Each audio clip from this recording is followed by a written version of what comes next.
बरीच खरेदी करायची होती म्हणून पुण्याहून मुंबईला निघालो. ही कोल्ड कॉफी घेतली आणि रात्री खूप लेट काकाच्या घरी पोचलो नवी मुंबईमध्ये. आणि तिथेही जाऊन आमची रात्री मजाच चालू होती. जे काही खरेदी केले ते दाखवणं चालू होतं. आणि रात्री भूक लागली म्हणून सगळ्यांनी भेळ एन्जॉय केली. रात्री 2 वाजता भेळ खात होतो आम्ही. सकाळी उठून आम्ही सीवूड्स रेल्वे स्टेशनपासून मस्जिद बंदर जे स्टेशन आहे त्याला गेलो लोकलनी. आणि तिथे बरेच मार्केट वगैरे आहेत म्हणून आम्ही तिथे जायचं ठरवलं.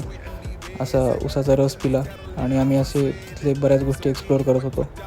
हे असे काही देव घेतले जे लग्नासाठी द्यायचे आता लागणार आहेत. आणि हे करता करता आम्ही सेकंड डेला वाशीमध्ये आलो कपडे खरेदीसाठी. आणि श्रेयस एकदम वैतागला होता.